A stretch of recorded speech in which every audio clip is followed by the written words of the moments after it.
I was close. I was close.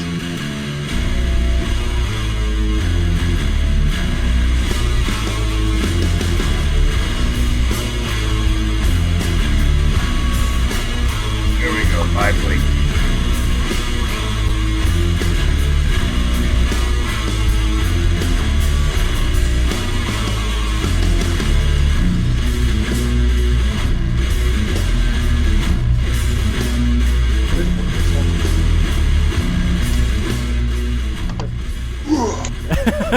Yeah, that's right. Back on a Sunday. Yeah. One of them special Sunday shows. Hey, come on. Yeah, get some. Yeah, we were just talking about that song before we started, Josh. Because he saw the guitars in the background. He's like, "Oh, you play guitar too, huh?" Yeah. I'm like, "Yeah, I don't know if he actually plays them. I just know they're always in the background. That's all. I've never seen him play one live, but he claims that he can play them. Yeah. That's like me with my motorbike. I just walk around the bus stops with my I just basically have a helmet underneath my arm. Any woman asks me, I'm just like, yeah, it's a Suzuki Fire. Yeah. I don't ride for shit. But, So does that work for you? Do you find that's a successful strategy? Or? Oh, yeah, 100%. Yeah, I've got a good few shoes out of that one. Back in John, are you taking notes on this, John? Yeah, absolutely. I'm recording it on YouTube. Yeah, right. That's a good point. We have this recorded forever, so you can always you can refer back at any time. Right. Shoe reference guide. That's all this is. That's all this is for, guys. This whole thing. You know. Yeah, it's actually brilliant because there's no better way to attract girls than by doing a podcast about a 99% male sport.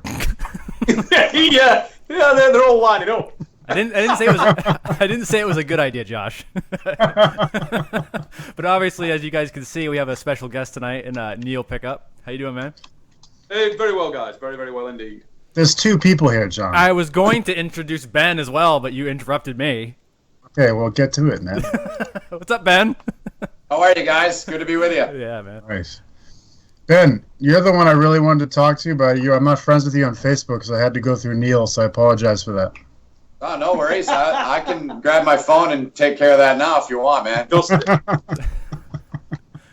This is more personal, you know. I feel like we're real friends now, not just Facebook friends. Right. No, absolutely. Like 2 levels. Yeah, maybe This is a lost art, actually talking to somebody on a phone or on Skype. So this is cool. I'm glad to be a part of it with you guys. Yeah, and the next step is we can play Pokemon Go together, you know. I'm not going there, man. Oh, okay. I'm playing right now. Oh my God! Actually, on it, it's like if you see his phone come across like I don't know, maybe. What the fluff? This is a podcast about living in the moment, you know. Oh, right. 100%, 100%. This is a very, very serious show. Too, so. All right. I'm going to start asking some questions now, so enough with this joking around crap. Okay. All right, so we still can't talk about a whole bunch of the shows, but we can talk about last week. Yes. The 165-pound lightweight guys. And did you have a chance to watch it yet, John? Yes. First of all? Okay, good. Yes, sir. I'm glad you got a chance to watch it since last week you hadn't. I was on vacation. So Neil, what do you have to say about that class in general this year compared to last year and that stuff? I'm going to be honest with you. That was the class. The 165s. I mean, the shows are cut different ways, and myself and Ben have talked a lot about that today. Shows are cut different ways, and they come out different ways based on who's in there. And the finals, everybody thinks it's all around the finals. The guys who get to the finals. I'm going to tell you, that wasn't about the finals. That whenever you go to a big arm wrestling competition, everybody wants to see battles. They want to see the best guys in the room on the same day.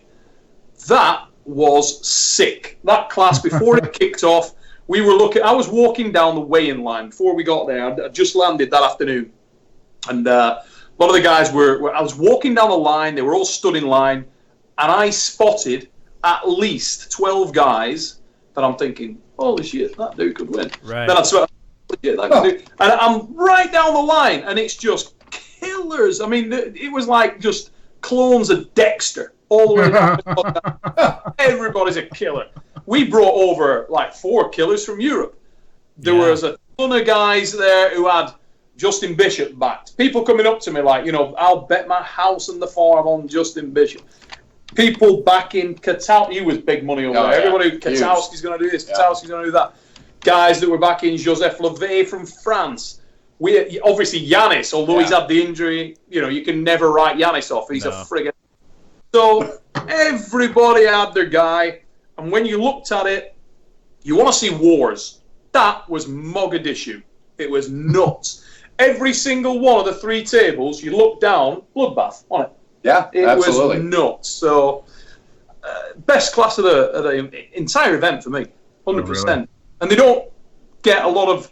I think the lightweights don't get the respect in some respects. I think in any sport, it's not just arm. Yeah, I mean, I'm obviously pretty new to this, guys. This is my second year being involved in the show, and it's been awesome to learn from this guy. I mean, he's taught me so much about it, and I felt a lot more comfortable this year than I did last year. Just like I had a little bit of knowledge about what was going on more than I did a year ago, and I mean, I do a lot of different sports and all that, but.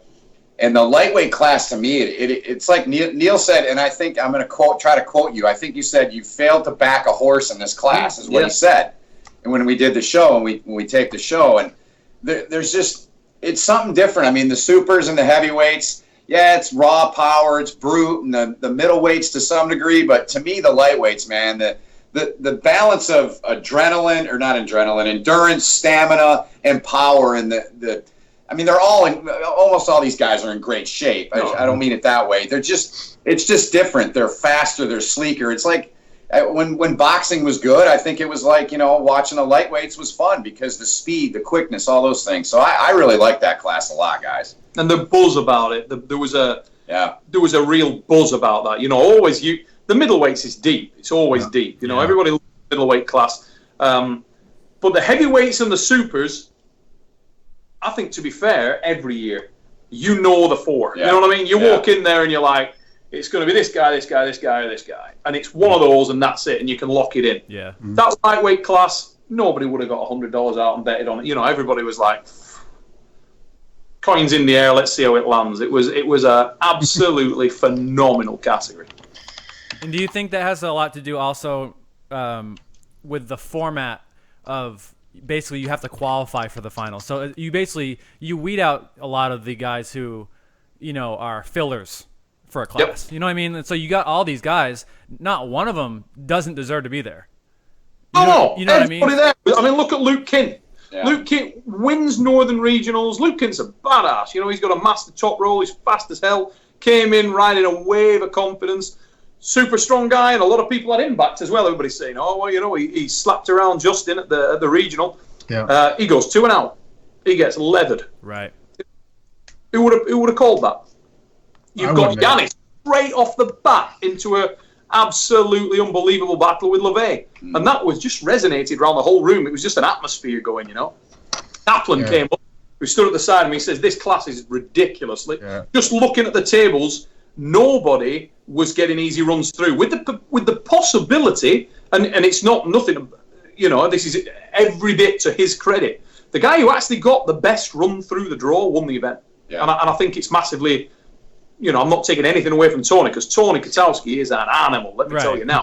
His hand and wrist were rock strong, and he deserved the win on the day.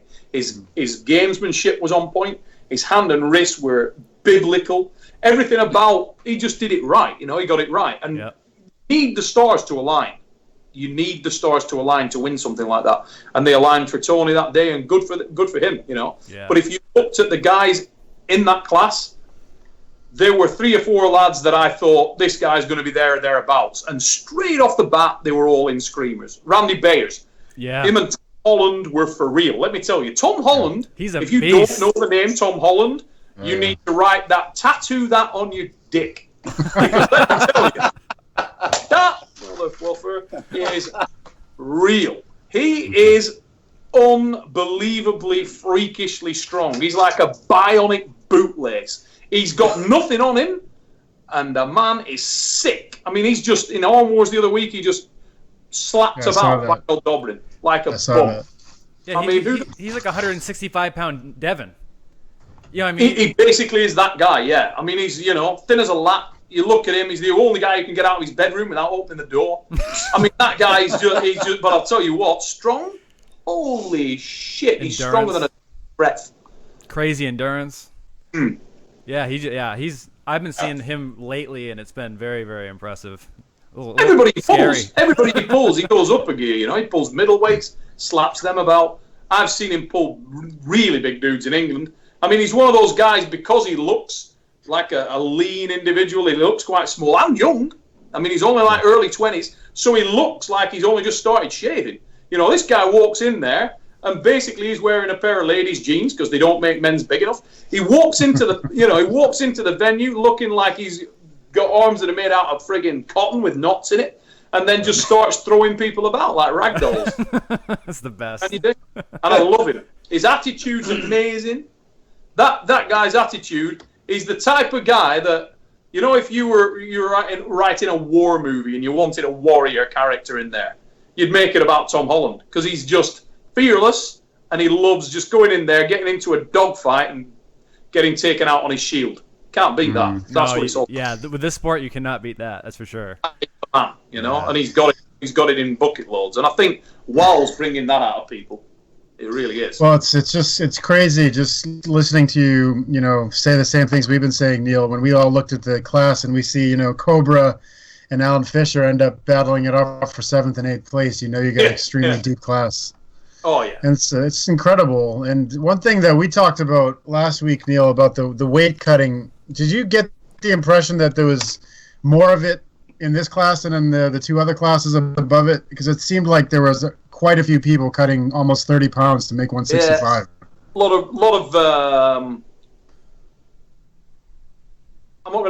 I'm picking what I say carefully here, but there's a vibe about the sport at the moment about cutting weight, about making. You've always got the guy who's designed to be an arm wrestler, like your Rob Bagent Jr.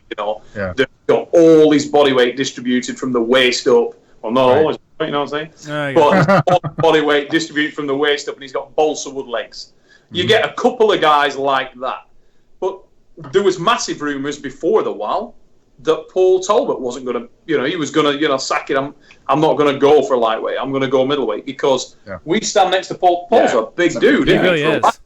A big man. Yeah. It's not he's not really thin, is he? You don't walk past him and think, oh, what a lean guy. I'd say he looks like about $185, $190 when you see him. Yeah.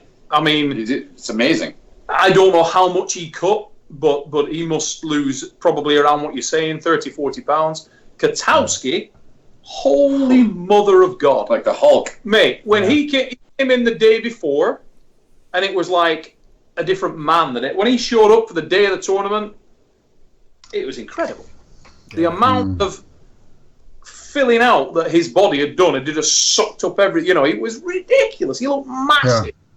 Yeah. And that's it. He got his game right. But Todd's been the man for that, hasn't he, in the middleweight division? Let's be honest. Yeah, he has. I mean, he routinely cuts 25 pounds, so it's. But I mean, the bigger you are in general, the easier it is to cut weight. So to see people that are making the 165-pound class cutting 30 pounds, it's right on the edge of scary, to be honest with you. And what we've talked about a couple other times is, would it be smarter to have an additional weight class, either 5 or 6, like you would see more typically in international competition? Although then you'd have, the additional prize money that have to be put out as well. But it seems like, even if you added one class, that it might cut out some of that ridiculous weight cutting that's going on now. Yeah, I think the longevity of the sport is going to be the key test there. If you get to a situation, we shouldn't overlook what Wal represents. I mean, for a guy like Cap to come in and do what he's doing with Wal, for a sport like arm wrestling is incredible. I mean, somebody with that much business acumen, with that much drive and genuine enthusiasm for the sport. I mean, this guy loves it. He absolutely is immersed. Never takes his eyes off it all day. I was stood watching him all day, and he's right there on the action. He loves it. And for somebody like that to come into the sport, I think is incredible. Yeah, and he is looking to ground the sport initially, and then from that point, I've no doubt that if it takes off, and if you do get a genuine viewership and a fan base to a level where it can sustain that, then he'll take it forward. And I think that's the right move, if I'm honest. If you look at the that's how the UFC did it. Exactly. That's exactly what the UFC did. Brilliant example. Yeah. Because you start off and it's raw and there's a lot of evolution there. but that growth, and it gets to where it's going. And now, you've got ladies in there, and you've got huge stars like Ronda Rousey, and, it's an evolution. And I think if you try to take too many steps too early, it won't work. People will just lose interest. And unfortunately, the reality is that we talked about it a moment ago. The lightweight's not getting the same attention because people love a freak. Everybody loves a freak. You love to walk down the road and see a 7-foot bit. That's great, isn't it? It's like, whoa, holy shit, 7-foot bit. And you start doing calculations in your head, like, tits are like high a bit. Little things go on that you like to do. I do. Do you do that? He's trying to keep his job. Just say yes. No. Just say yes. No. Well, I am, yes, but like when we do these shows, the only thing that we don't do any of it live. So this is awesome to be with you guys. Because if we did this live together, I don't know how I'd hold up, you guys. I mean, this mind, the things that go into his mind and come out of his mouth are awesome to me. Like I tell him all the time, I do television for a living. And if we could do television the way some of the things he says, the ratings would be a lot higher, boys. It's good stuff, man. And I'd be in prison. Your arm wrestling's Russell Brand, He would cost the company a lot of money because he'd get fined. Big time. Sure. But, I think you might be onto something with that prison angle. I mean, that might be something broadcasting from a cell. That would be unique. I mean, hey, we get. Chafee I wouldn't give up on that idea. We get Chafee to come in, and he oversees everything. He takes care of all the security, man. We're good. That's perfect. See, that's I already figured it out. Yep. Right, we're on it, man. Next season is all set. You're welcome. Beautiful. Yeah, you got it. Heard it here first, folks. All right, so let's talk about Tony because now you are very close to Neil, and you know him better, I assume, because you've watched him in person much more than I have. He seemed to me to basically have settled on a single technique and just horsepower, hydraulic pressed over, overpowering everybody. That's what I saw from the videos. Was that your impression? Yeah, Tony, I would agree 100% that Tony stuck to something that was working very well. But to be fair, to cut the cloth for him, that guy can arm wrestle. He can pull a lot of ways. He's I know he can. Style puller. And he's not actually the most physically gifted guy. I mean, he's not the guy that's got, all the weapons in the world handed to him. But what he does do well is he's a very good package. He's got... And the biggest thing that was working for him there, without a doubt, was his hand and wrist. Right. His hand and wrist and the way that he was connecting the strap. He was connecting the strap well. He was anticipating goals really, really well. And to put no finer point on it, we were saying when we were doing the VO, he was brave. Yeah. So he was really moving to the side hard and early. Now, for a guy that's got a short arm, which Tony has, compared with some of the lads he's pulling, that is a brave move, to move that hard to the side. And I was very impressed both in the regionals and in the finals with how effectively he protected his hand. And he did that through a combination of gamesmanship on the setups. One of Tony's best examples of that, probably the best example, was the final with Craig Sanders from the UK. Mm-hmm. If you watch that match, Tony cheats his ass off. Up there, he goes for it. Now, when I say cheating, I don't mean he did anything unfairly, really. Right. It was gamesmanship. When he sets off, and you watch that match again. Take what I'm telling you now. Oh, I know. I saw a couple things from that match. He will set the match. He gets a little bit of a height on the start and starts to move to the side. Exactly. Moves a couple of inches. Bart Wood jumps on his ass. And he says, well, gives him a foul. Immediate, like that. Tony goes, you got away with one there, and you know it. I saw that. Yeah. Now, that's actually total categoric bollocks. He jumped, and it was his foul. Right. 100%. And better to go first than not at all. He was exactly right to do that. But the fact that he had the presence of mind in the final to jump straight on that and make sure that Bart had those doubts in his mind, like, was it? I missed something? Even better, Craig then says 1-0 and has a bit of fun with it. So that's going to, Now then, watch the second start.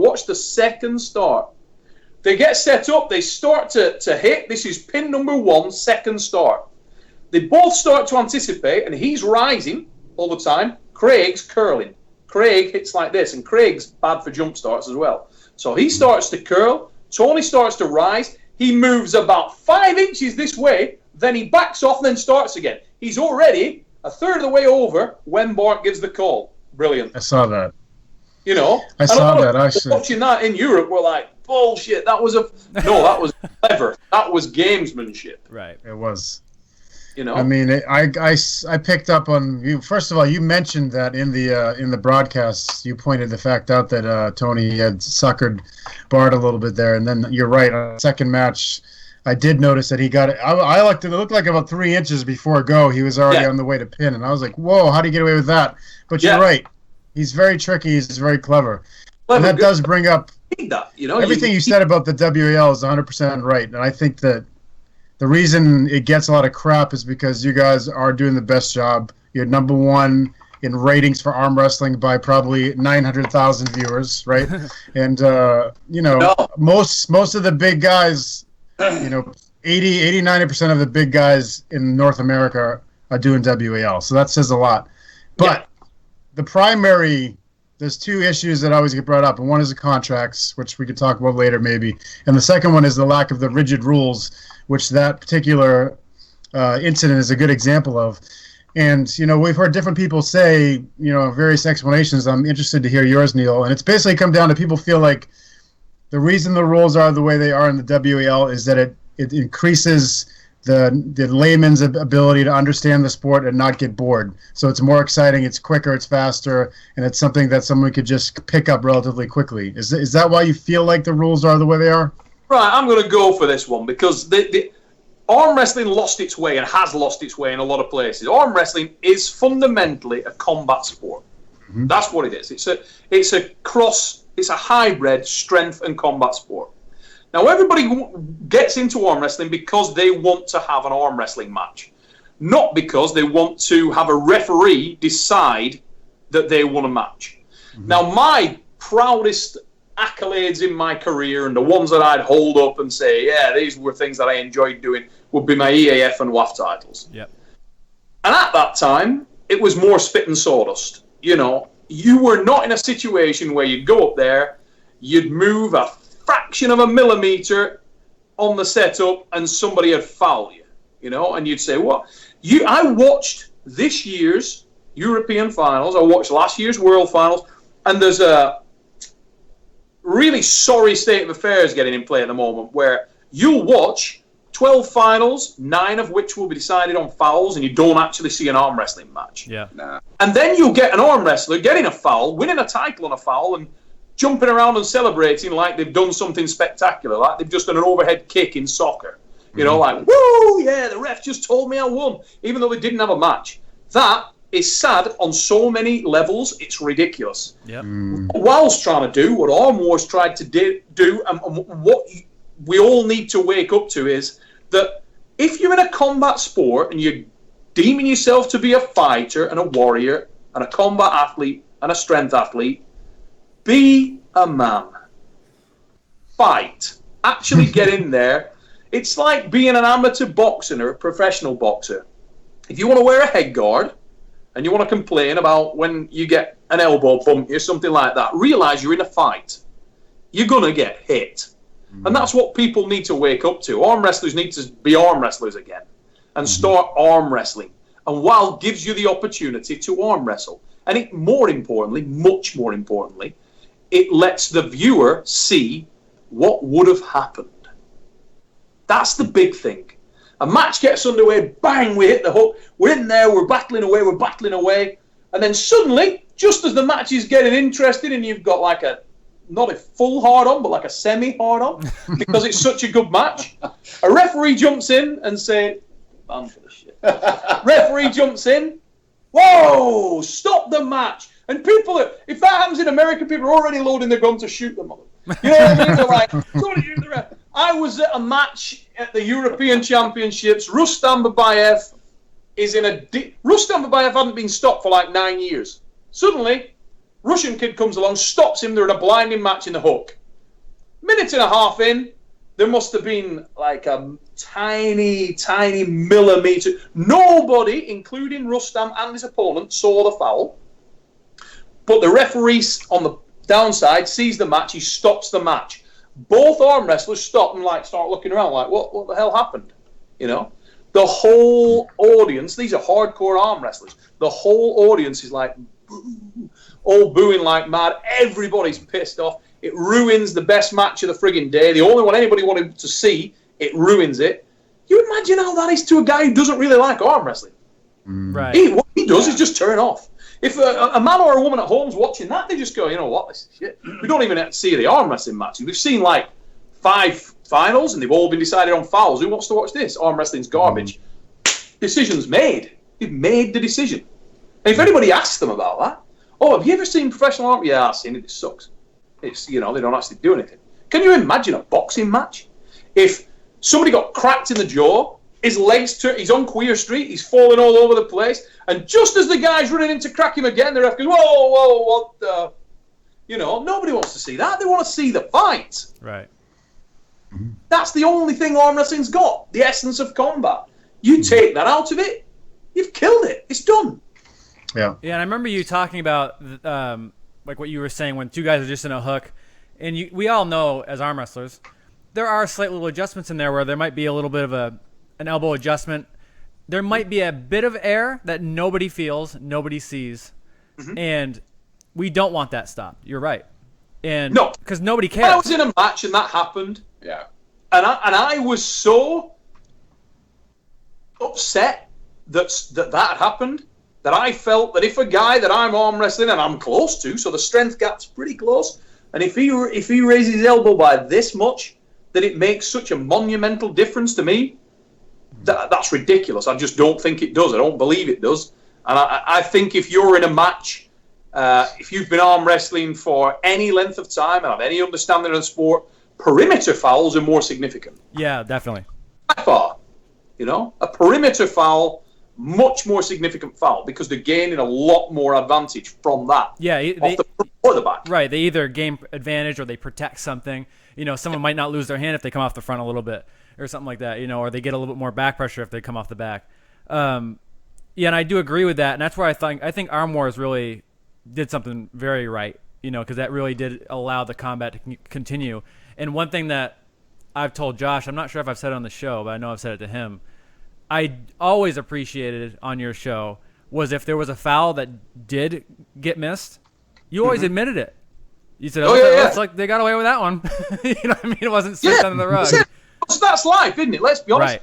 I mean, nobody's perfect.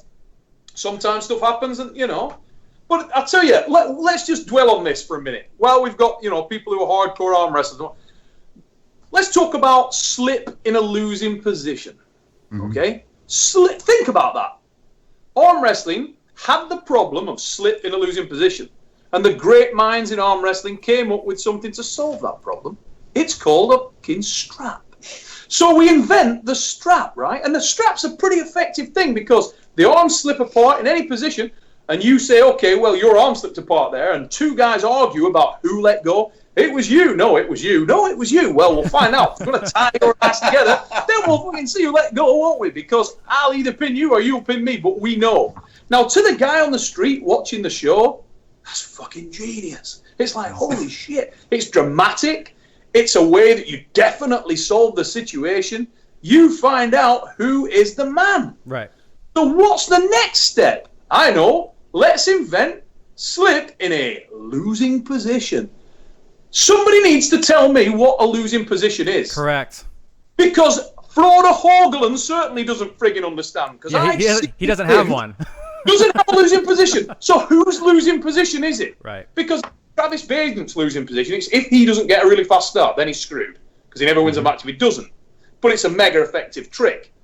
But if you then go to the other end of the spectrum, Quinlan Mendes, Florida Holden, Bill Sinks, they don't have one. There isn't a bad position. In fact, some of their good positions are shit. They get they can be in a friggin' awful position and be really comfortable. Right. Yeah. So whoever came up with the losing position is a dick. Yeah, and we've all been too. Any arm wrestler has been in a situation where somebody just doesn't hold on at all, and you have perfect hand control, but you're 2 inches from being pinned. Yeah. That's not a losing position. Not a losing position. At all. I have complete no problem at all. And then it slips, and they say winner to the guy who bailed out. And you go, what? Are you kidding me? Like, what the hell? I mean, the old one used to be, and the thing you'd say, okay, who had hand dominance? Right. Hand dominance, fine. I get hand control. I get hand dominance. And the way to define that you'd get referees arguing about it. Well, you don't know. You can't define hand control. Yes, you can. You can easily define hand control. I'll do it right now for you. So any refs out there who don't know how to do it, get your notepads out. Here it comes, mother fluffer. This is how we do it. If your index finger, this one, pick your nose finger, this one. Oh, I got it now. One. If this index finger goes across your opponent's index finger knuckle, you have hand control. The arm wrestler who has the index finger over their opponent's index finger knuckle has hand control. Wherever that slips, doesn't matter if it slips a gnat's dick's distance from the pad. That's close. Makes no difference whatsoever. But here's the curveball. What if the guy that you're arm wrestling, or they're arm wrestling, doesn't give a shit whether his hand has gone or not? Right. What if he's Jerry Caderet? What if he's Frode Holden? What if he's Quinlan Mendez? Doesn't matter. So we need to start thinking about that. Just go back to the good old-fashioned arms slip apart anywhere, the strap goes on. Yep. I agree. I totally agree. Because I think anybody who's been arm wrestling for, around 10 years, we'll just say that, has received that you slipped in a losing position with perfect control and gone, what? I got on a plane to lose that way? I mean, Ben, you're the guy to answer this, mate, because you're an observer of the sport coming into it. What do you want to see from arm wrestling? I want to see guys just going at it hard. I mean, I want to see the combat. I want to see the competition. That's why I love it. Yeah. I mean, sport to me is, I'm a hockey guy by trade, so I'm certainly not afraid of physical and contact and, hitting and banging and crashing and stuff like that, and to use a hockey term. But, I mean, you guys obviously know this, but I tell people all the time, it's very similar to hockey. It's very similar to lacrosse in the sense that it's cultish. It's cultish in a good way. And you can't fool people. And I think listening to you guys talk about it's really cool because you guys know the technicalities of it obviously incredibly well. And I think, to Neil's point, if Kaplan and the league and the ratings and all those things are good, I think over time, like what I was thinking about when you guys were talking about it was about Major League Baseball in the sense that how they've incorporated, this is way down the road probably, but how they've incorporated review. But the thing that I still like about baseball is the fact that not everything is reviewable.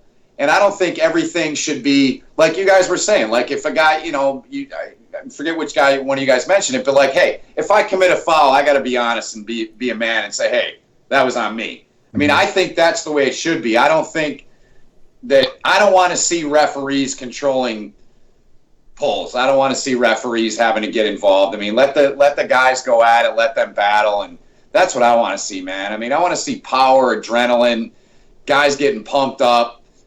Great battles and just, great finishes. That's really what I want as a fan. Well, I think the WAL is doing that. And, I mean, it's been evidence in both seasons. Devin is just chiming in here saying that you're the king, Neil, by the way. So I don't know if you owe him something or what. But no, why Devin would say that, to be perfectly honest, is because Devin's a complete arm wrestler. Yeah. If you're a complete arm wrestler, then you don't fear that. Because wherever the goes, you can adapt. Right. If you're his match with Christian Binney, match with Christian Binney in the first season, you guys televised when Christian's fouled and Devin said, "Don't call it," yeah. And the match continued. 100%. I mean, that was like one of the best moments from the first season, and it's speaking to both of what you guys just said, because it was badass, and everybody wanted to see it finish and see what would happen. The fact that Devin said, "I don't care if he gained an advantage, I don't care." With Marcio. Was it the regional he did it, or was it the final? There was a final.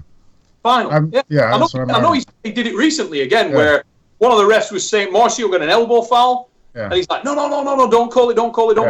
Warrior. That's somebody wants to arm wrestle. That's how it should be. I mean, you guys are the pro. That to me is how it should be. And like to Neil's point, I'll put the TV hat on.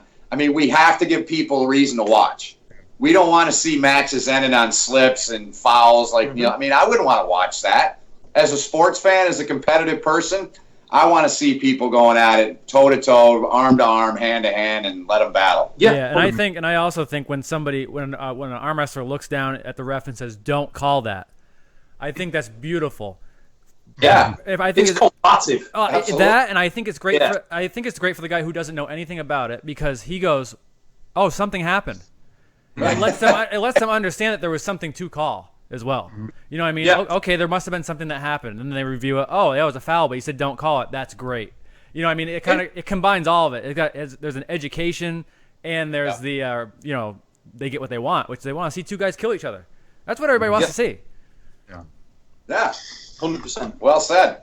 Yeah, I mean, I think it's very exciting to watch. It's awesome. We all can't wait to watch the next episode. I mean, the complaints that have been out there, I really feel like it's more in the lines of growing pains than anything else. Because I do feel like WL, like for example, this year, inviting in a good part of Europe into the tournament, which is one of the complaints people had last year. And I do feel like the reffing has been improving. You know, every event that's happened, the reffing has been more consistent. Which, as John has mentioned many times in the show, he doesn't care what the rules are as long as they're enforced consistently. So regardless of what they are, you know. And the WAL start, I think, is personally brilliant. It's very fast, so you can get through hundreds more people in a quick period of time without all the bullcrap, you know, arguing back and forth over a fraction of an inch of where your fingers are. But, you know, some of the people we talked to in the show say that keeps them away because they feel like it interferes with their style. Do you feel like that's a legitimate point? I do, yeah. I think I've seen examples of that close up, and I think there are things there that can be... guys will adapt to the style. I mean, the best adaptation of a fast hitter, I think it's more difficult for somebody who's a bit fleet of foot or fleet of hand, you know, a guy who's going to be quick, reactive puller. And the guy who reacts best to that and has adapted best to that is Travis, without a doubt. And he was largely influential in how the rules were set out, so you'd expect that. Right. But if you notice, Travis climbs, he kicks his shoulder down, drives forward, and starts to climb before the start, so that when the goal hits, he's already launching. Right. Perfect. Does a great job of that. Some people haven't adapted to that, and it's hard to make that transition. It's one of these things. I mean, we were talking about it the other week. You can always make a transition. You can adapt. You've got to be adaptive, and people will adapt. It's not that the European rules or the PAL, the WAF, and other areas are so different. It's a subtle change. Yeah. Subtle change. You can get there. We made the example of the week. We were in the voiceover, didn't we, about these subtle changes you've got to make. Yeah. Like no different to your cultural changes in everyday life. You know, like I was talking to Laurie Cole on Facebook. Yep. I made a comment. I can't remember what it was on, but I ordered takeaway food, and I said, "Oh, takeaway," and she goes, "You mean takeout?" I said, well, takeaway. Well, in America, we say takeout. It's the same thing. You know, I mean, you say to somebody in England, Chinese takeout, that means beating somebody to death with a crispy duck. You know, I have to write this down. Hold on a second. Tell me about it, man. This is what I get entertained with. It's awesome. You know, it's cultural. We were talking about it earlier tonight, weren't we? The friggin'... We were. Right. First time, a little bit of an aside here. Forget arm wrestling for just a minute. Get some guitar going. Perfect. First time I came to America, right, I'm doing a technical drawing. Yes, that's another talent, technical drawing. So I'm doing a technical drawing with a pencil. And I'll make a mistake, and I need to get rid of that mistake. So I go downstairs, and I say to this woman, "Do you know where I can buy a rubber?" And she's like, "Sure do." She's like, "Great, yeah, the pharmacy." And I'm like, "Oh, okay, pharmacy." And I pick up, and I'm like, "I mean a rubber." She says, "Yeah." I said, "You know, like the one that you get on the end of a pencil." And she's like, "Exactly." It's like, you know, I'll never forget that sort of look of admiration, how honest I was, you know, the rubber that I was after. But eventually we got there, and in America, rubber, very different thing. In England, eraser. Slightly. You know what I mean? So, small difference. It's just those adjustments. As you come over, you think we call it petrol, you call it gas. Right. Little things. They will adapt. They're going to adapt to the style of arm wrestling that's here. Craig Sanders suffered. Yeah. I mean, it said, walking out there, yeah, known as the fastest man in arm wrestling. And definitely, blistering speed. Super hard side pressure. Awesome. Yeah. But super slow in the wall. And when you talk to him, you're like, dude, what happened? Where was Craig Sanders? That was slow as hell. The Birmingham Bullet, my ass, Birmingham friggin' steam train. He was like, yeah. But he just said, well, when they gripped my hands, I couldn't hit, I couldn't move. We saw it before with Giannis. Remember when Giannis first came over? Yeah. Jeff Hale slapped him about. Yeah.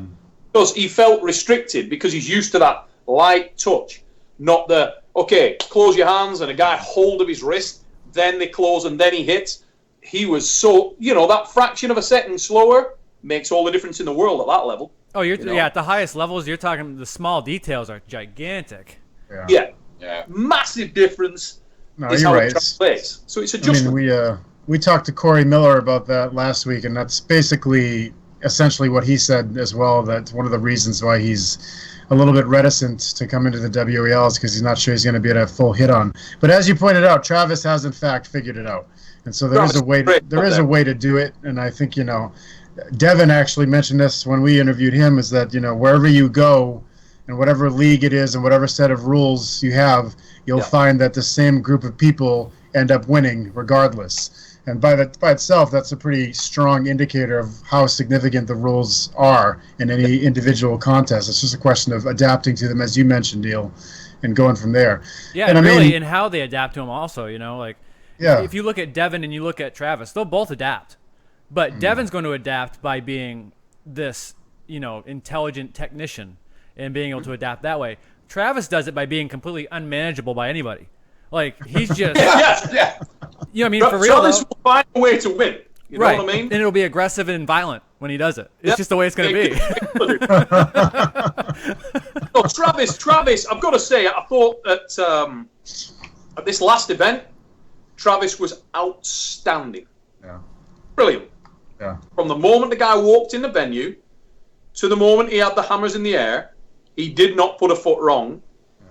In terms of, I'm talking about his arm wrestling now. Forget his character or anything else. I mean, you love or hate Travis. I'm a fan of Travis because I know the real Travis. Yeah. And Travis is a nice guy. Uh-huh. Travis is often misunderstood and often doesn't do himself any favors. No, but at the bottom of him, I like him very much. He's a supremely charismatic, supremely entertaining, clever individual, extremely smart lad. I agree with that. And a nice guy, Yeah. and mega talented arm wrestler, superb. Yeah. I was at the WAL event at Gillette Stadium with him, Dave Chafia, and Jerry Cataret.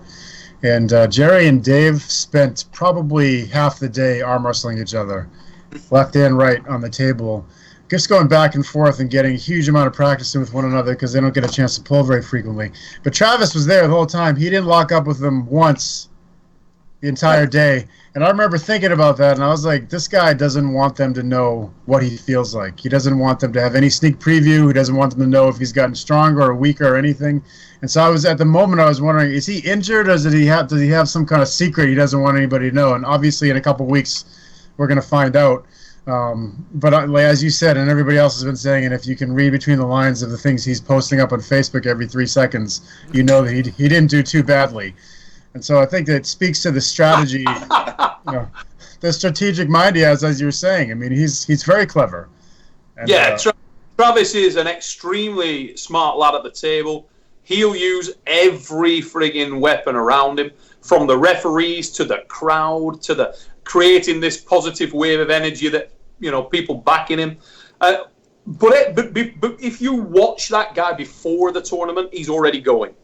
Before the tournament, the way that his demeanor, his whole demeanor going around the venue, walking up to people, sizing them up, making himself look as fearsome as he possibly can. He'd already won that tournament before it started. I really believe that. Right.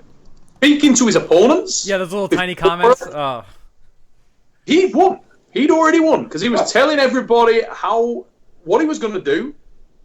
Unbelievably confident as always, but this year that was a very different Travis to the guy that I've seen previously as well. He really, really wanted it this year, and I'm actually glad he got it this year because of what happened with his dad. It meant a lot to him. it was fitting that he did it this year, and I'm very happy for him and his family that he did. I think he thoroughly deserved to win.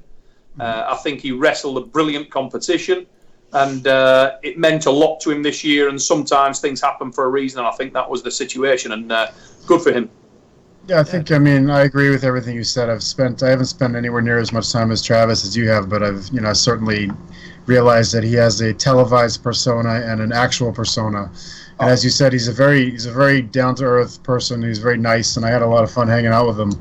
And when we talked to Dave Chafee a couple weeks back, and we asked him who he was most worried about, Travis was the first name he brought up. And that tells you a lot by itself, because 2 years ago, Travis wasn't even in the same room with him right-handed. And things change. So it's impressive, and it's fun to see guys like that. And he's exactly the type of character that's going to turn arm wrestling into a sport that people want to watch, because he's fucking fun to watch, man. When he's talking, he's like you, Neil, in the sense he's very charismatic. He's very quick with his catchphrases and stuff like that. He makes everybody laugh, and he gets you paying attention. And you've probably seen this in all the sports that you call, Ben, because when you get characters like that, everybody wants to watch them. You want to see them over and over again. And so I don't know if you think that's one of the better aspects of arm wrestling compared to sports. Do we have characters that stand out more than some other places you've called? That's what I want to jump in about. So obviously you read my mind there, and I think that we need more guys like Travis. I think Devin is that way. I obviously you guys know him, just in the sense that he's vocal and he feeds off the crowd and he feeds off his opponent. And he feeds off what he's done. And what he's done has been a champion over and over and over. So I like that. Like, personally, when he played, Deion Sanders drove me nuts. But I think he was good for football. Right. And that he entertained. Because at the end of the day, that's really what we're in. We're in the business of entertaining. We're in the business of, for us, we're in the business of delivering information, how, why, who, what, where, when, all those things like we learned in grade school. But at the end of the day, it's entertainment. And I think that it's great the way Travis is. Like I said, I think Devin's that way to some degree. He's not as far, obviously, as Travis. And I don't know Travis that well, but he's been nothing. And all the guys have been nothing but great to me in the couple years I've been around. I think we need more of those guys. I do. I think you can't have enough energy. Yep. The thing's sponsored by Muscle Monster. It's energy, man. Come on, let's go. Let's get more of that. Travis was. He was, and I'm all for it. You can't cross the line, and we all know what crossing the line is. Sure. we get, but the more of that, the better, man. I think this thing could really continue to skyrocket if we have more characters like that in the sport. Yeah, and it's always good to have a character like that in any sport also, just because the simple fact that jocks aren't supposed to have good brains, and when you find one who does, it's always fun to listen to him, because you're like, wow, that guy's like a lot smarter than I thought he would be. And like you said, Travis and Devin have the same road, but they're different. They're a little different, right? And it's it's very similar to me and Josh just pulled some super matches last week in Rhode Island, and me and Chris Gobby, we had a left-handed match, 6 rounds. And we were kind of catching some flack for not really talking trash. And I put it out simply. I'm like, well, there's really no need to talk trash, because we're going to fucking kill each other. That's what's going to happen. I said, it's going to be so bad that someone's going to be, somebody's going to be called in for murder when it's over. That's how bad it's going to get. So there's really no need to talk about it. We're going to show up and we're going to do it. And even that, that's not really talking trash, but people went, oh, okay. It gets people listening, Yeah, 100%. Anything like that. The thing is with Travis, when he came into the tournament, whether or not he was arm wrestling, I can't remember who he pulled first, but I remember his first match was, it's an easy match. It wasn't a challenge for him in any way. The seeding helps and things like that help, but he pins the guy like his arm fell on him, just whoop, easy. But when he does that, even though it's nothing really to him, he goes off on one straight away. Making as much noise as he can, making sure that everybody in the room, whether it be an audience member, whether it be the guy pouring the goddamn Sprite at the bar, anybody in there knew he was in the room and knew he was a bad mother fluffer. Right. And that is professional arm wrestling. Because what he's doing is he's walking into the venue, he's making a TV show, he's also wanting to go away with $10,000 and a hammer, and he wants everybody in that room, Dave Chafee included, to look across and think, oh shit, yeah, I got to wrestle that dude at some point. So he already wants that little pebble of doubt to drop into the pond and the ripple to start. Because by the end of the day, that ripple's got a lot friggin' bigger. And that's what he's looking to do, and it's professional arm wrestling. I respect that massively. Oh, big time, yeah. And it's, this is a sport. It's a combat sport, like you said, and it's one-on-one. Someone's got to lose. And let's hope it's not me. That's the whole thing. That's it. And that's really very difficult ego-wise to step in. And everybody knows that as you climb the ranks of state champ, national champ, as you go up further, it gets harder and harder and harder to step up to that table and go, I could lose. I could lose today. So to be able to walk in there and, because Travis has that doubt just like everybody else does. I could lose today. And to be able to put that aside and maybe even use it as something that makes you a little bit better is always very, very fun to watch. Yeah, it's harder to keep. It's easier to be the hunter than the hunted, 100%. Always. And my sort of an analogy on that and on arm wrestling is this, or any combat sport. If you want to win more than you are afraid of losing, you're going to be a bad man. Right. And that's where it begins and ends. It's about wanting to win more than you are scared of losing. That's, if you had to encapsulate it, for me, that's what it is.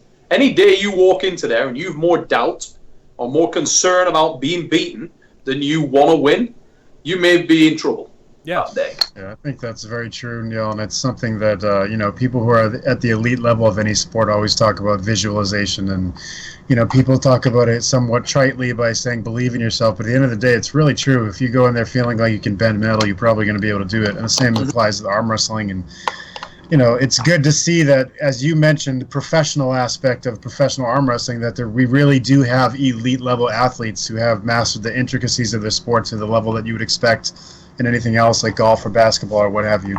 And I mean, the WAL is definitely putting that on the screen for everybody to watch, and that is awesome.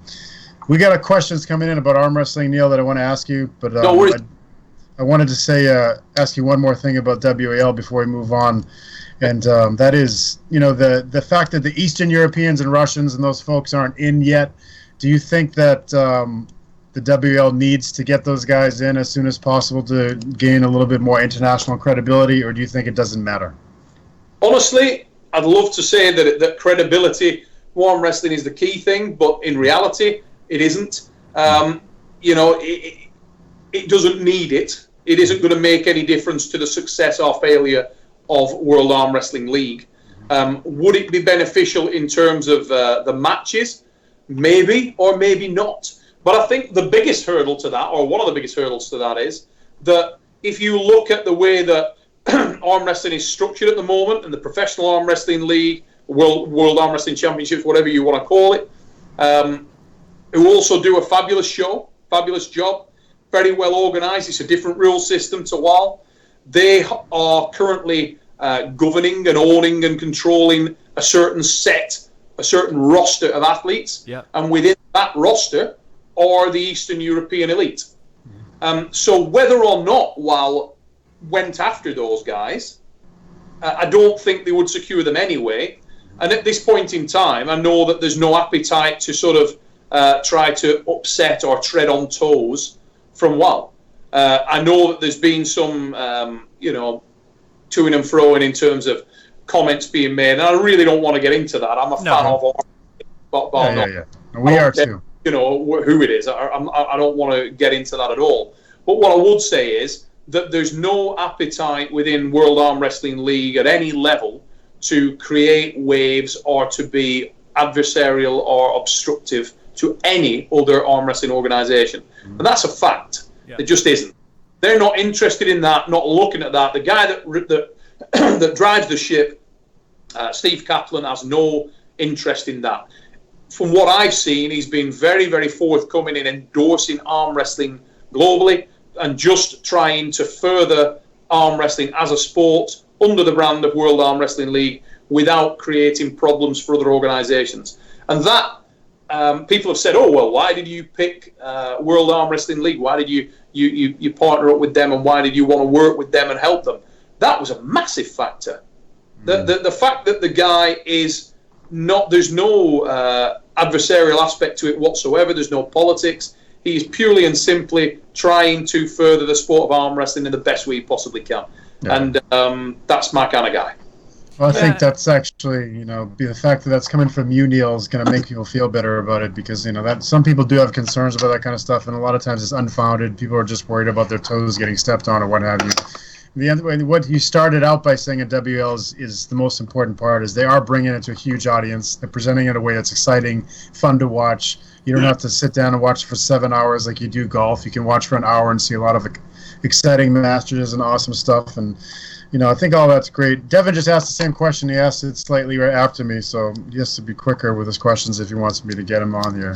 But come on, Devin, step up, bro. But we're trying to get Steve with the Eastern Europeans, though. I mean, to be perfectly honest, the other thing we've got to appreciate is that right now the show is airing primarily in North America. Right. If it was airing primarily in Eastern Europe, then I think there'd be more of a requirement to have that represented. Right. If you go and you watch arm wrestling in Russia, in Uzbekistan, that you will see great arm wrestlers and good arm wrestling matches. It doesn't really matter if you have the biggest show in the world. I guarantee you this: if you put $1 million, $1 million in one weight class, right? One weight class, $1 million. I guarantee you, not everybody shows up. Oh yeah. Right, yeah. Now that's nuts, isn't it? Because I've always been a fight sport fan. And I've always said, you put $1 million on a match and you walk up to me, Don King walks in tonight and he says, Neil, you got to fight this dude. There's $1 million on the line. I will fight any man in the world with my hands behind my back using only my dick. And I'll fight him. Because I think to myself, what's the worst that can happen? I'll grow a new head if they knock it off. Yeah. You buy one. Yeah, you buy one. I mean, pretty good one. Better than this. Just trying to help. The scenario is that arm wrestlers and combat athletes in general will think of an excuse why they weren't there. Because I've seen gift horse opportunities come and go for 25 years, and there's always a few guys that, why is this guy not here? He should be there. Something will come up. Something will happen. So I think people get a little bit, people who are haters are always going to hate, it's the saying in itself. People are always going to throw stones and say, the Wild could do this better. The Wild could do that better. Sure, maybe they could and maybe they will. Arm Wars could do things better. PAL could do things better. WAF could do things better. But mostly, I think we all need to just focus on what we're doing right and keep moving forward and trying to not have any politics and infighting and just do what we can for the sport and to try to sell that and drive that forward. Yeah, to me it feels like powerlifting has been for a long time, which when it's a small sport and the primary critics are the participants, there's a pretty good checks and balance system in there. Meaning, if stuff starts to get a little too far out of the realm of correct or right, it will be corrected. It'll be overwhelming. So I think you have to, like you said earlier, you have to do something. You have to start somewhere and you have to do something. And then as time goes on, you can add to it. If you do it too quickly, it's not going to work. And, I think it gets a little difficult for some people who it's very difficult for an athlete to think long term. We've all been there. I mean, we train. Then people who are, maybe 20 years older go, you should probably slow down. You're going to be in rough shape when you're older. And we go, fuck that. I'm a beast. And then 20 years later, we're like, I should have thought about that. So it's very difficult for us to have long-term goals because we're so short-sighted of how can we get strong in 6 weeks. When 6 weeks, you should be thinking about 15 years from now, how you're going to be strong. So, so as far as, how to run a league and how to make major improvements that stick and actually work, the ones who are, the most vocal sometimes aren't the best judges. 100%. I'll give you an example, right? Here's one for you that made me laugh. A couple of weeks ago, I had the honour and privilege to comment Europe's strongest man in the world deadlifting championships. Yeah. Nice shirt, by the way. Eddie Hall lifts 500 kilos. Now, building up to that event, I'm speaking to guys. I went out to dinner the night before with Zadruna Sabiscus and Bill Kazmaier. two very knowledgeable strongmen. Yeah. Oh yeah. Who I know very well, and there was no sort of cameras or anything like that. We just went out to grab some food and a few drinks. And just between me and them, I asked them for their opinion on, look, we're all here for this myth and legend lift of 500 kilos. Zydrunas, can it be done? You know? And Zydrunas Savickas, cold as you like, just said, you know what, I'd love to say yes, but no. No, I don't think it can be done. I don't think it can happen. I turned to Kazmaier. Kaz, do you think it can be done? No, I'm going to say no. I think world records don't get beaten by 35 kilos. And, you know, we come to this thing. And I bow to their knowledge and say, you know, cool, no problem. Yeah. I go around the room the next day. I'm speaking to people in various scenarios, and everybody has a feeling that 500 kilos can't be done.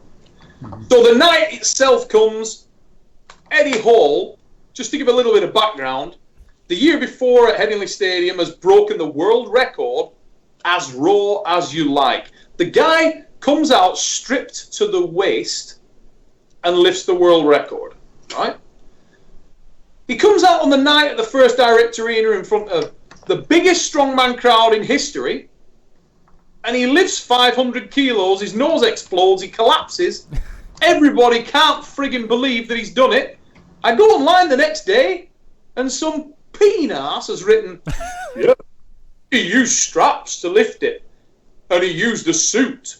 And you feel like, holy shit. I can tell you why he used a suit, because we were going into the realms of how much can the human body withstand. Right. Eddie Hall has a wife and children. Yeah. You know, he's not playing games. He doesn't know. He's walking into alien territory. He never lifted it in training or done anything like that. Right. If you screw it up and something slips out in your back, you could be paralyzed with a lift like that. No. It's new. It's groundbreaking stuff. And yet somebody's going to throw stones and say, well, he used straps. From their couch. Yeah, right. Exactly. Well, that's the whole thing with social media. It gives idiocy a wide-ranging appeal for whatever Well, I did reason. 25 sit-ups today, so. Yeah, exactly. Yeah, there you go. They're qualified, right? Yeah. You just can't.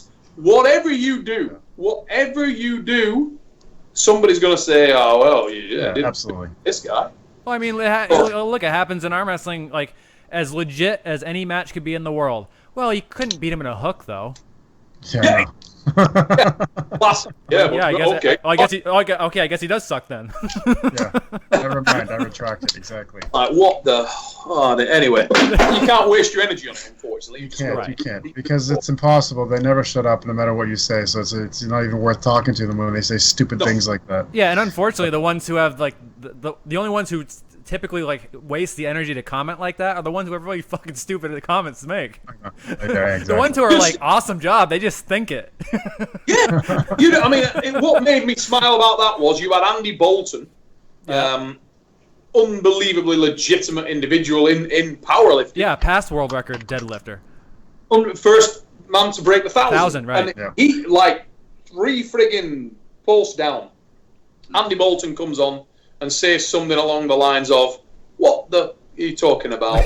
It's 500 kilos. Yeah. It's 1,100 pounds, guys. Yeah, give your head a wobble. You know, we're talking about we're going into a different stratosphere. So, you know, arm wrestling's a little bit like that. You always get criticisms one way or the other about the rule system. Everybody's got their views on it. And nobody's saying, you know, somebody might be out there sat tonight. I'm sure there's hundreds of people will listen to my opinion on the rigid rules thing and say, well, yeah, what do you know, you fat mother fluffer. You don't know what you're talking about. Cool. That's just my opinion. I'm not saying it's right. Yeah. It's my Well, you know, like I said, anybody can say anything they want. That doesn't mean that their opinion is anywhere near as valid. They're not doing what you're doing. They're not doing what WL is doing. Nobody can say that. So, I mean, because you guys are on top, you're going to get the most criticism, just like the Yankees and the Patriots always get up here in Boston. Someone's going to talk shit about them. That's just the way it is. All right, I got to answer some of these questions because these guys are getting pissed at me. Yeah, they'll kill us if we don't. See if I can I'm going to try to keep both of you guys busy so you don't have to just sit there, Ben. But first question for you, Neil, from Craig, is an arm wrestling specific question about what did you do to develop your wrist strength, and are you willing to share any advice for him? Yeah, no problem, Matt. Wrist strength for me was always something that was residual within me. I've got pretty small hands for the weight category, and I always had powerful wrists. And it's advantageous to have a smaller hand. It's like opening the door from near the hinges, if you got that short lever. So the way that I developed my wrist strength was initially through high repetition movements with manageable weight. So I would do somewhere in the hundreds rep range. And I think the benefit of that is that it strengthens tendon. So you get tendon strengthening. Then from there, I started to increase the load, and then I got inventive. So I think the first thing is don't try and run before you can walk. I think it's like anything else. If you've done something a million times, say somebody does something for a job, and I always, Bob Slagle, Bob's a leper, she was at that time. Oh, yes. Tell me, about, all I do all day is I roll metal. Justin Bishop talked about it on his At Home last year, Ben. We were on the show. All day, this is what I do. And you find that somebody who's got massive strength in an area, often it's because that something that they do is conducive to that. They're doing something that will mean that they're constantly working that muscle group all the time. And I'm a firm believer in, that's how I should target that. So I used to do high rep range, and I'd do it with a lot of frequency. And I found that really benefited my wrist. And then from there, I'd increase the load once I'd got that inherent strength. That's interesting. Last week, Jamie said something similar, that if you really want to destroy yourself at the end of your workout, take like 10 pounds and curl it 1,000 times. Yeah. So and a lot of people have said similar things. That is, even though everybody trains differently, there are some continual threads that get brought up, and that's definitely one of them. Ben, let me ask you this question. This is from NBK Media Productions, who John knows. What's up, bro? It's specifically about the streaming aspect of arm wrestling. So you guys did it with the regionals, you did it with the amateur tournament. Do you think that is that the future of our sport in terms of broadcasting? I don't know the answer, but I doubt it. That would be my guess, without talking to Steve or anybody with the league. Because you want people to watch. I mean, I think they may expand it. I think that would be something that would be beneficial to it. But I don't think overall you're going to see the finals streamed. I mean, I guess after the fact they air on broadcast, they would be, but they wouldn't be aired live. No, I can't see that happening. Does that answer the question? It does answer the question, and I certainly hope that the day will come that we'll be able to see these events live on ESPN like we see some other sports, but it may be several years down the future. Yeah. I mean, a lot of people are streaming, PAL does it, WAF does it somewhat consistently, and so it's a little bit of a standard, but it's a standard outside of the professional level that you guys have, so it's not necessarily applicable. I don't know. What do you think, John? Yeah, I think it might be about the goal. You know what I mean? Like, with the PAL and WAF, it seems like the goal is just to show you what's going on. But with the WL, it kind of feels like the goal is just action. Let's just show you exactly what the meal is. I don't want to see the meal get cooked. I just want to eat it. So, and I think that is intelligent, especially short term, just to get people to understand what's going on, to get people into people to understand who the main players are right now. Sometimes it gets a little hard to keep track, especially with a tournament-based thing. One-on-one, with PAL, it's a little easier because you have 6 matches with 2 guys. It's very easy to know who it is. But with a tournament, sometimes it gets very tough to keep track of what's going on. Even with some of these guys, it's hard to tell what weight class they're in. You don't know if this guy's 195 or 165. So right. I think, I think it'd be cool to see it live, but I think it depends what the goal is, And I think I think you're right. Yeah. I think actually that point you made about the action is the key one. And then you brought this up earlier, Neil, too, that, we're showing you the fight itself, the combat, none of the crap that happens before, and minimizing, all of the arguing and following and all that kind of stuff. So I think that's probably a good point. The next question for you, Neil, is did you see Vendetta this weekend, and what were your thoughts on it? I did not see all of the card. I'm very happy at some of the results. And I'm glad all the athletes came through safely and all pulled well. I know there was a couple of interesting matches there. I think Michael and Dennis, I've seen most of the comments on. I haven't had a chance to catch up with Mike yet. I will give him a call shortly just to catch up on that. But I'm very happy for Tim. I'm a massive Bresnan fan, both on and off the table. Very underrated individual, and it's good to see Tim getting back to his best and pulling so effectively. Yeah. I will catch up with the matches, and I'm sorry that Michael didn't win his match. I'm a huge friend for a long time with Michael, and it's nice when Mike wins matches. He deserves it. He's thrown his heart and soul into arm wrestling for a lot of years.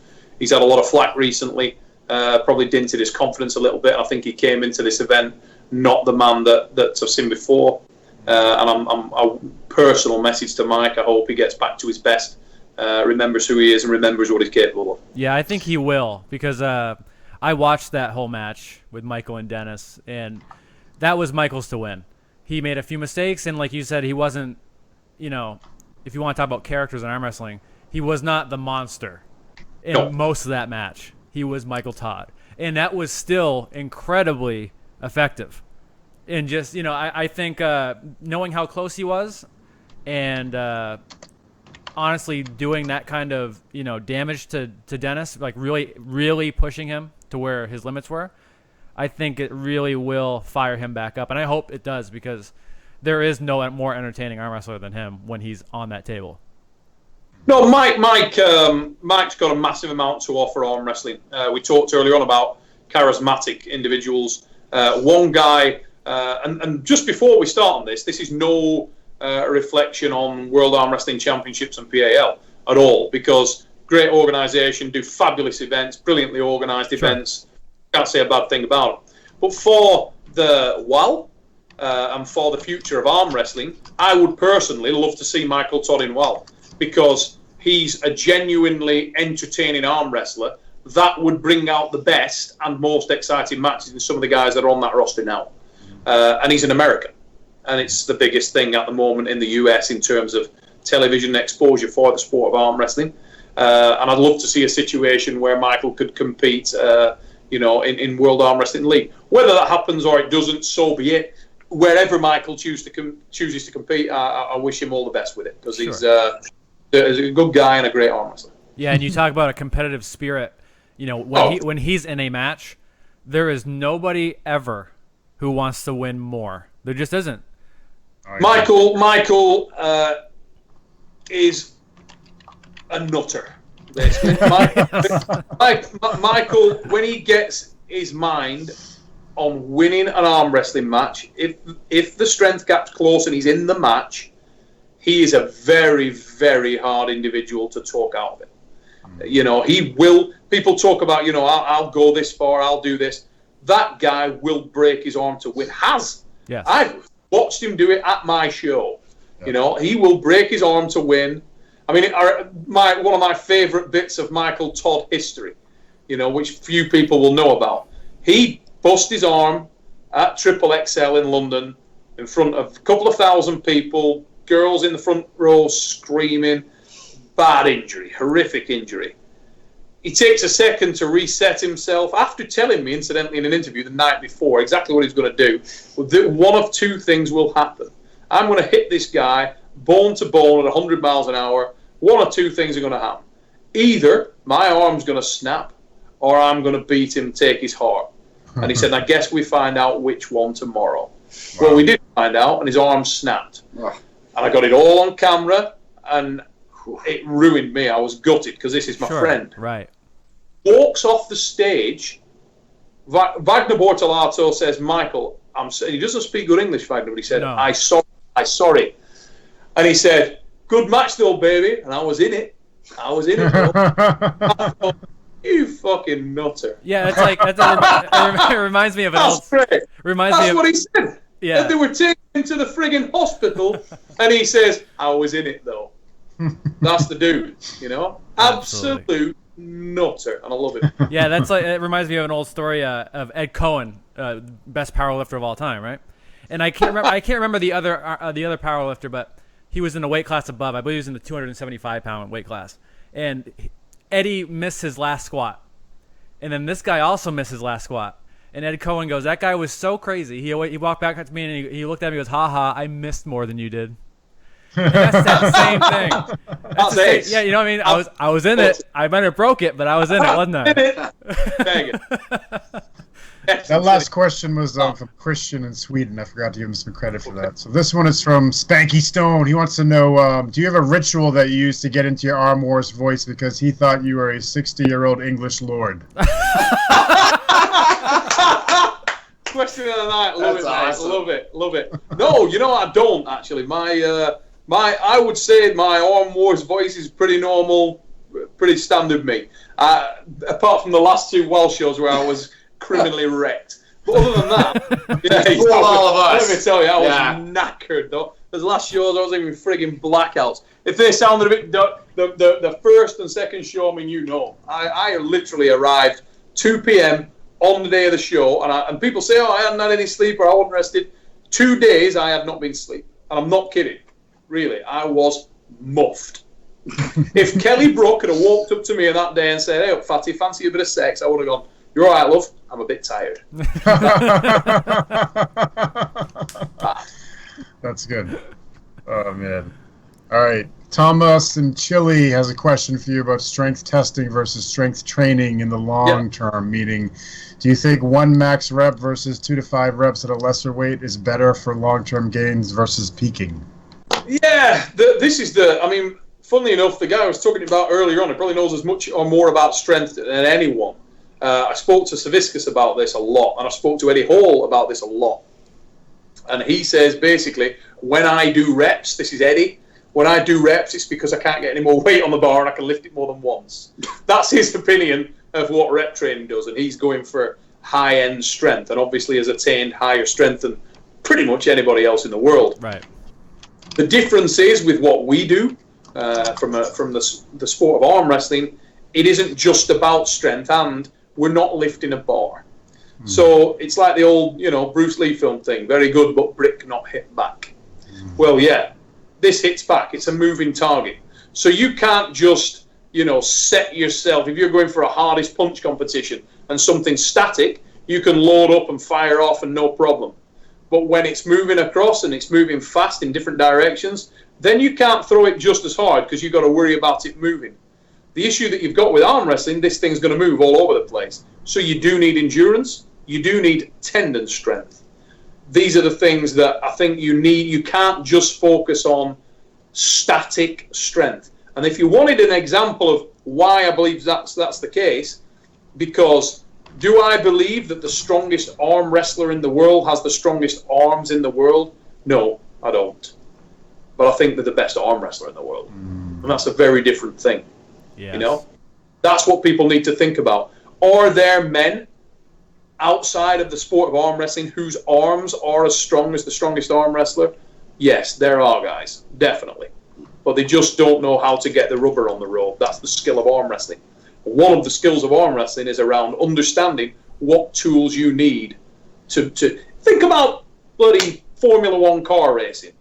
Any motor racing you want. It's not drag racing. Motherfucker's got to go around corners. You can't just make it go 100 miles, much faster than anything else. It's got to steer. It's got to have.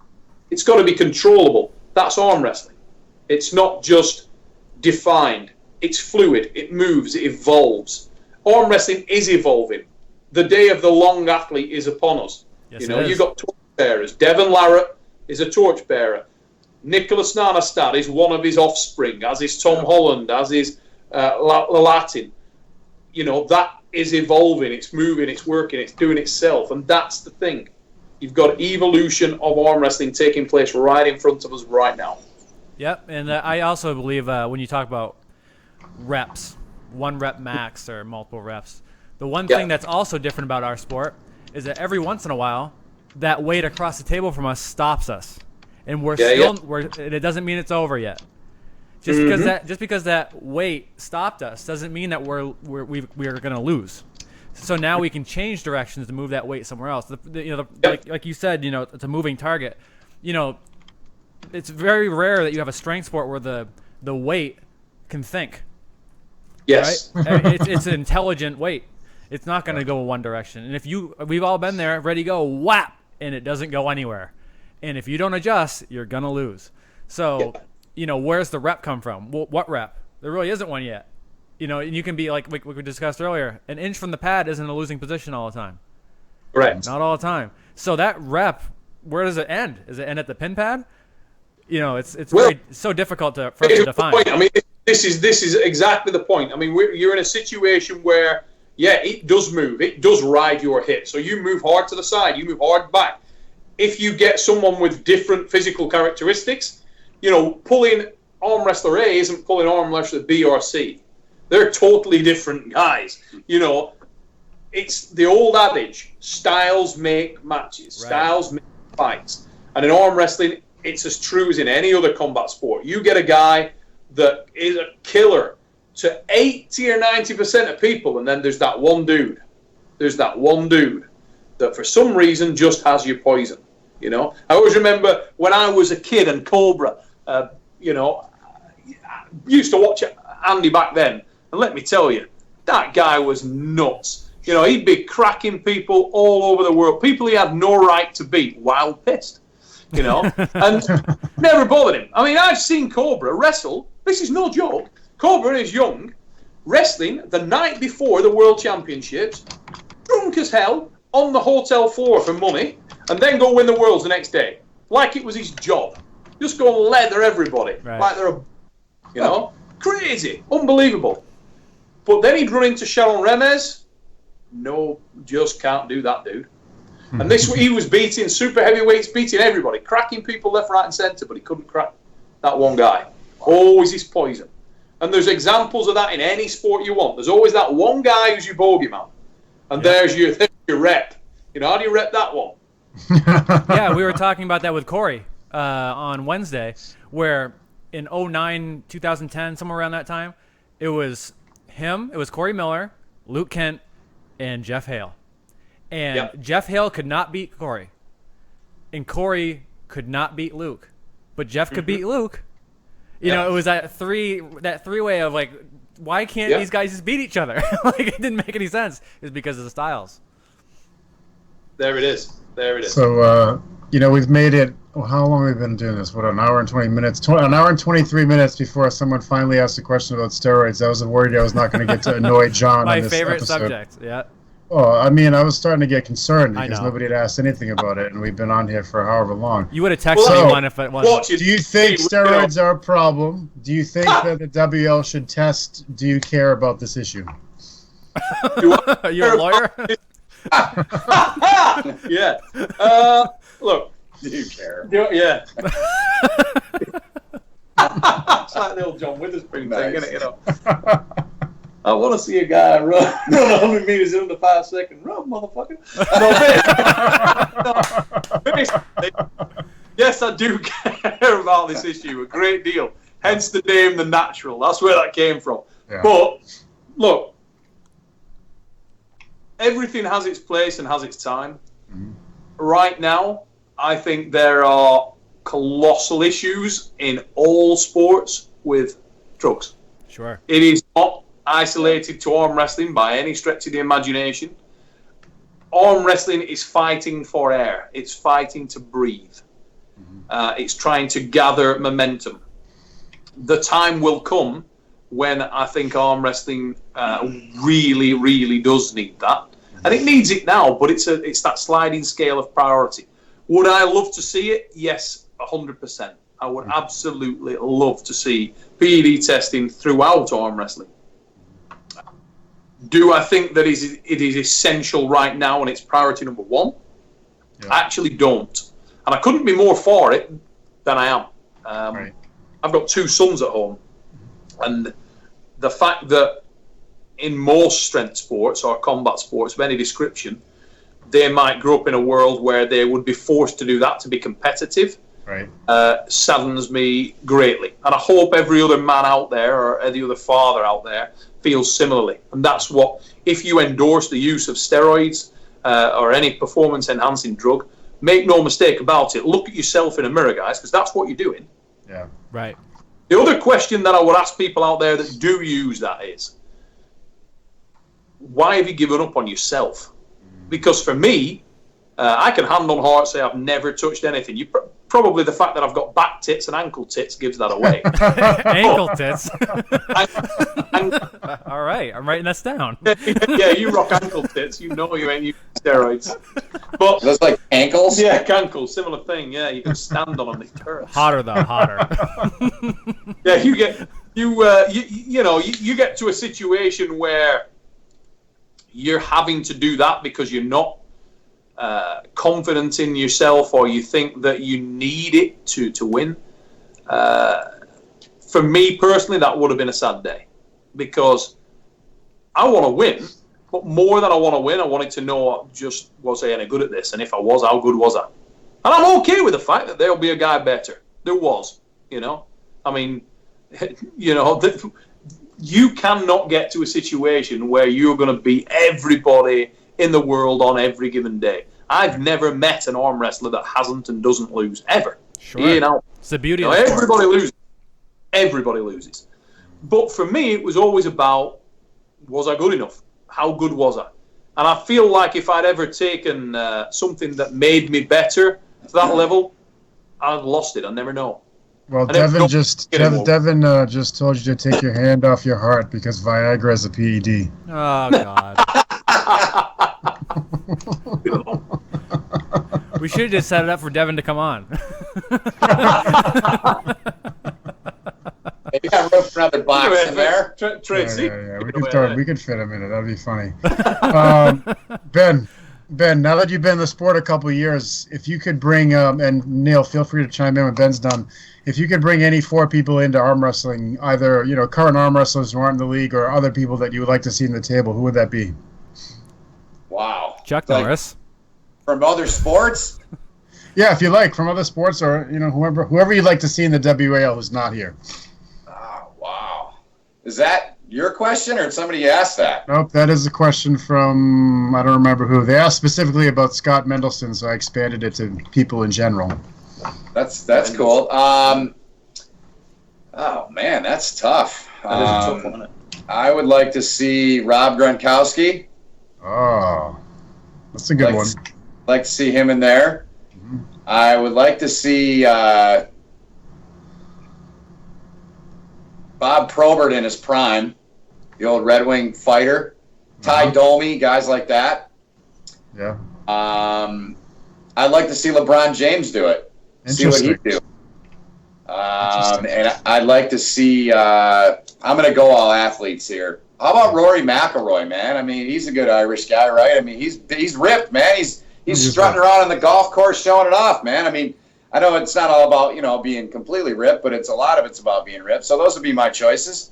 Well, that's actually a good one. The golf. My Uncle Bob, who lives in Prescott, Arizona, who's 55 years old and looks like he's about 25. He's in unbelievable shape. So I'd put him in there too. Sorry.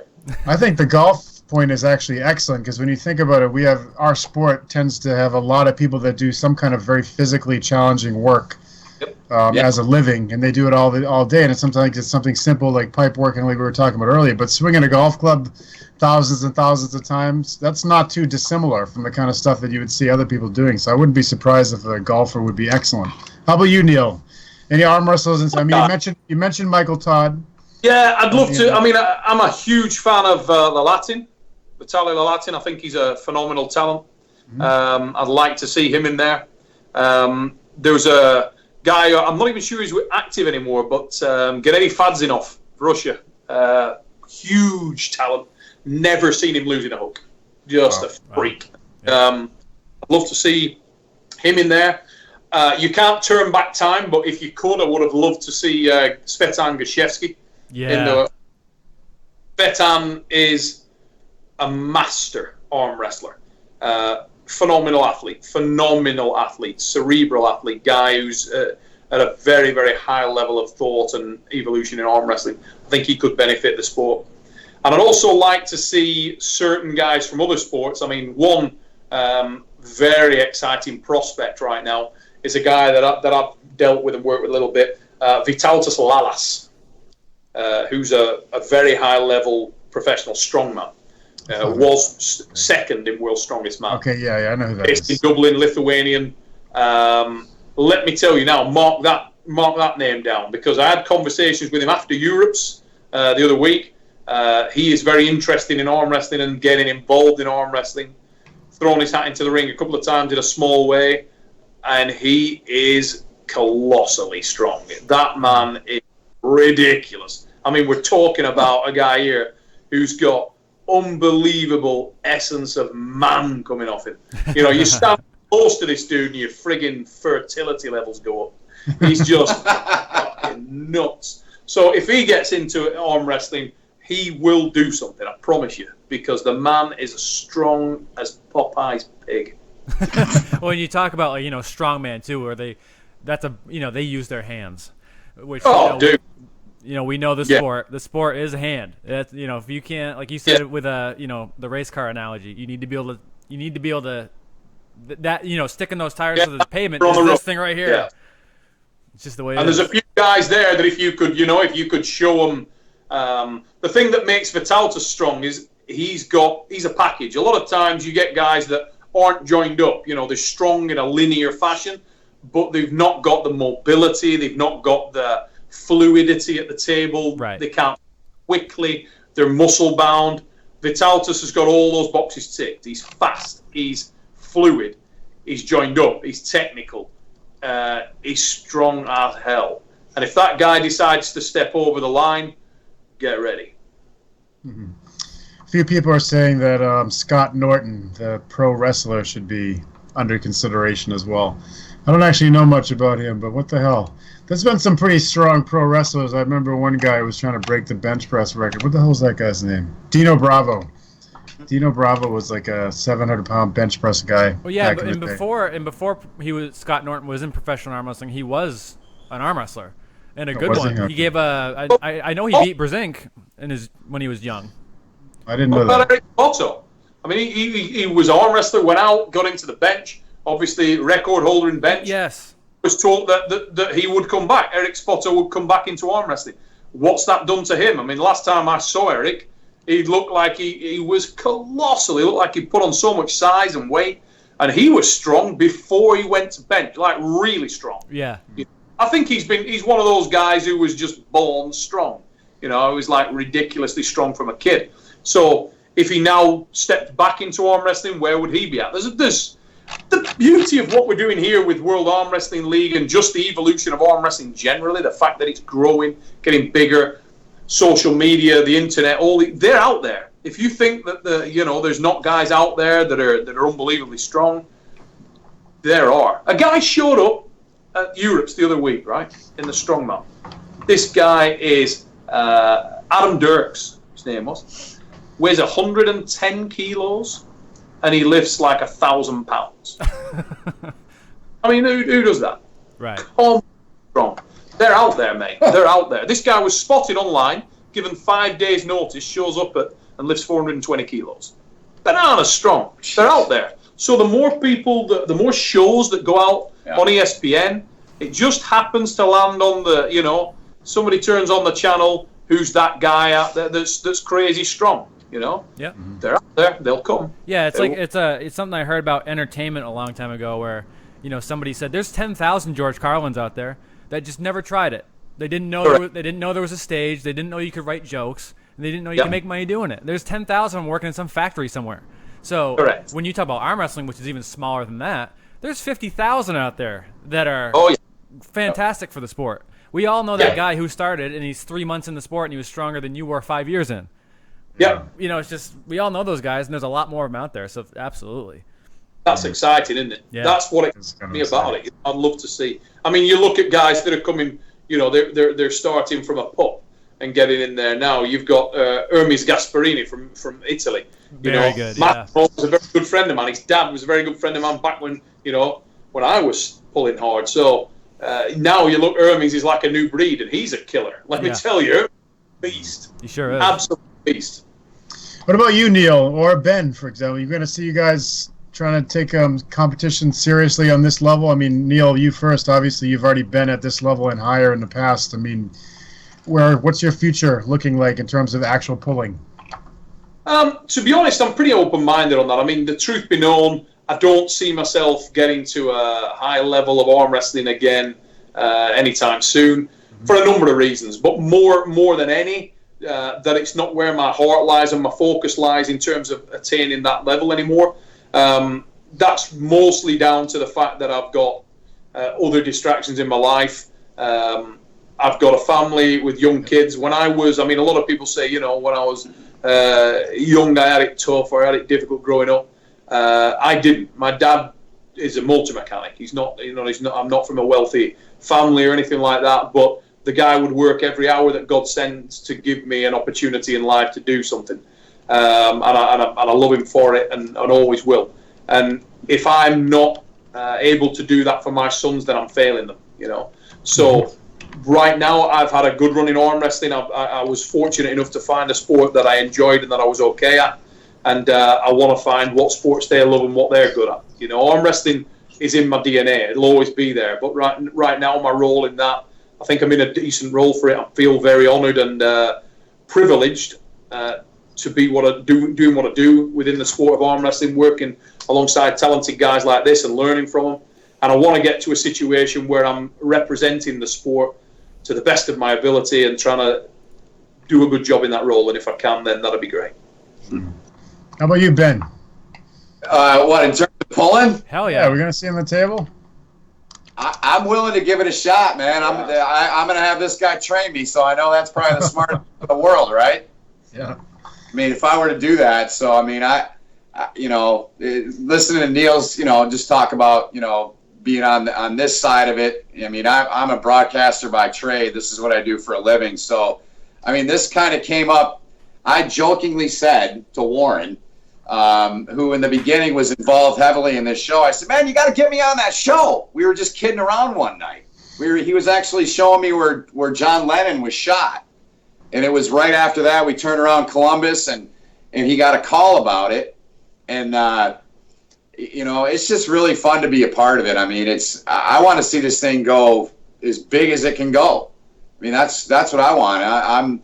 I'm surrounded by great people, and it's fun. It's easy. It's exciting. It's different. I mean, I'm used to going in, throwing on a headset, and calling a college football game or a hockey game or whatever. And it's opened my eyes to an entirely new sport and an entirely new group of people. And from Neil to the people, to Kaplan and all his group, and to the guys, the men, and now the women that are involved in it. So it's just awesome to me to be a part of it. I think definitely. You should definitely have like a commentator, a super match or something like that on the next show between the two of you guys. And I think that would be good. We were on the table a bit, weren't we, when we were out in Vegas? I mean, I gotta get serious though. I'm going to him though, right? I mean, yeah. Well, I don't know if you know this or not, Ben, but he also has a lot of techniques for picking up girls too. So I mean, pick his brain about the motorcycle helmets and that kind of stuff. Yeah, that's it. You go high to level stuff. I mean, I'm the 45-year-old guy that's been dating for 5 years, so I could probably use some help. Step 1, buy a bike helmet. Step 2, lie. Done. See, he took notes. I told John to take notes, and he did. You see, he's got it all written down now. This is awesome. Nice. This has been very educational for everybody. We've made the world a better place in the last hour and a half. I think so. I think we've done nothing but good. All right, you guys, we've kept John up for an hour and a half. It's been awesome, but I'm sure you have things to do, so we're going to let you go. But it was a total blast. And, best of luck with WAL. I hope you guys are on 100 more seasons and, that John and I make it onto that show as competitors soon. That would be awesome, too.